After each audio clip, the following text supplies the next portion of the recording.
Breaking news at Sky Sports as we report live from Argentina in the home of Lionel Messi as he has come forth and spoken out about his teammate Lucas Lorenzo on the national team, saying that he wants Lorenzo off the team for unknown reasons. People are speculating, but what will the manager of Argentina do? Will he listen to the star Lionel Messi and kick Lorenzo off the national team?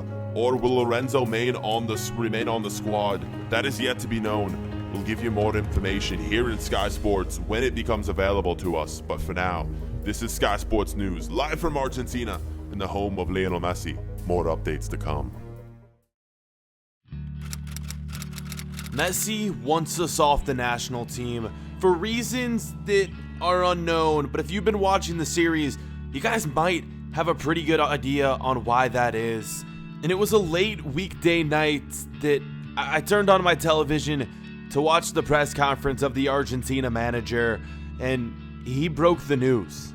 He was going to be siding with Messi on this decision, and for the time being, we've been kicked off the Argentinian National Team. Even after being their goalkeeper through the World Cup run that we had just a short year ago, we're booted from the team.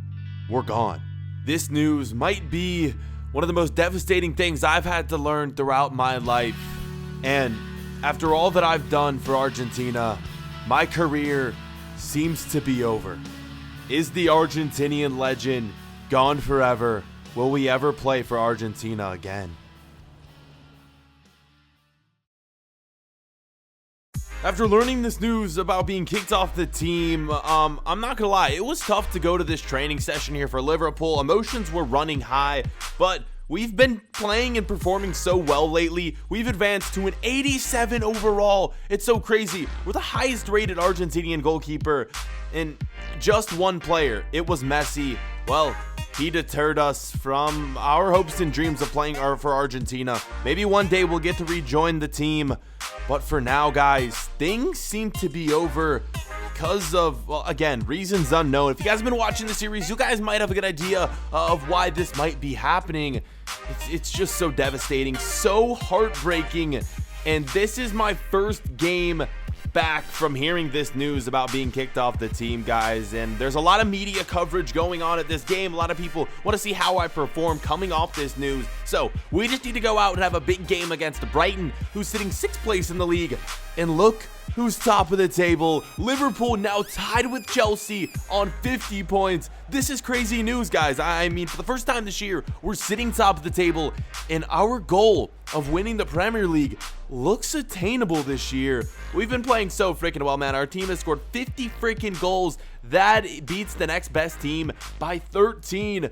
Crazy. Our attackers have just been playing so freaking well. And to add to this, guys, we've just added a bunch of new talent during the past transfer window. We got Arturo Vidal, we got Danilo Pereira, and yeah, the team's just looking really, really good. I'm like where we're at in this point of the season. We're gonna fast forward though to the 64th minute, man, all the way to the second half, because there was just no action in the first half, but the action would kick off right here with the Liverpool goal, guys. 1-0 in the 72nd minute.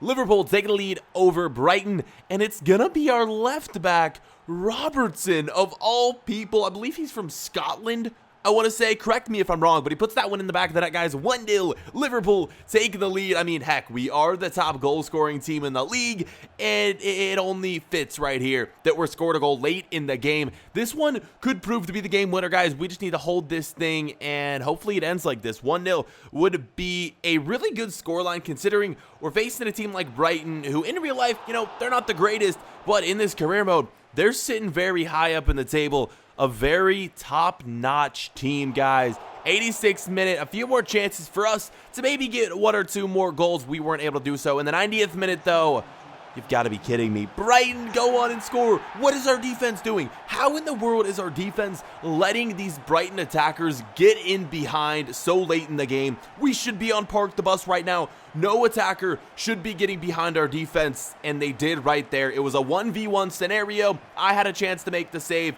but he kind of fakes me out with that dribble to the left.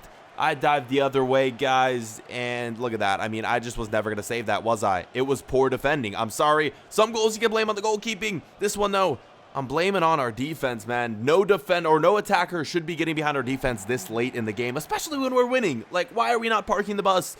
Doesn't make any sense. This game, unfortunately, is going to end in a 1-1 draw. We were sitting top of the table. Good news, though. Chelsea ended up losing their game. So, with a draw here, guys, Liverpool moved to the top of the table alone. We now have sole possession of the lead in the Premier League, guys. This is crazy. And again, our hopes and dreams of winning the Premier League are very much alive. Liverpool sitting top of the table. It's time for the international break, and of course, we're not getting the call up to Argentina because we've been cut. You guys know the storyline that happened at the beginning of this episode, and I'm getting a bunch of calls from my family, but I'm going to be honest with you guys. I've been ignoring a lot of them and spending a ton of time with myself. Of course, in the last episode, we just spent our Nike paycheck on a brand new yacht, and today, on this international break, we're here on holiday and enjoying life once again. Yesterday, we're on a yacht. Today, we're riding these jet skis. What in the world is going on with Lucas Lorenzo? We're just becoming such a selfish player. And if we keep spending our money like this, neglecting our family, I think it's going to come back to haunt us, guys. Of course, back in Argentina, my family wondering what is going on with Lucas Lorenzo. I'm sure they're wondering if I'm okay, what's happening with me. We're kind of just ignoring them. I'm letting this fame and the money go to my head. What in the world, man? I never thought when I became a professional footballer that this would ever happen. I was always the most humble person out there, willing to give everything I had, and now we're just becoming, excuse my language, a little bit of a dickhead, man. I don't know. I mean, what is going on with Lucas Lorenzo, guys? This isn't looking good for his future. We'll see what happens, though, later on in the series. Of course, guys, season 2, we're probably about 3/4 of the way soon, guys. Let's say a few more episodes, season will be over, and we'll be able to make our decision whether to leave Liverpool or move to a new club. I like kind of going through these seasons a little bit quicker. I have been skipping and simulating a few games here and there because I want to just get through as many seasons as possible before the release of FIFA 19 when we go on and create our new My Player, which I'm really hyped for. FIFA 19 only a few months away. Getting into this game, though, look at this. Liverpool, Fulham, quarterfinals, FA Cup. We played with Fulham last season, and we won the FA Cup with them, and now we're competing against them in that same competition. This is so crazy. We took on Fulham for the first time since leaving them in the last episode, and we're back playing with them or against them today. And we are playing here in London, in Fulham. So this promises to be a very high energy, high emotion game right now. Can we come away with a win? It would be quite embarrassing if we lose against Fulham, the team that I left to, supposedly join a better club. Liverpool, better than Fulham talent-wise. They just have a lot more money to spend, a lot of better players. But you know, in games like this, guys, quarterfinals, especially with us playing away from home, we're playing at Fulham's home stadium.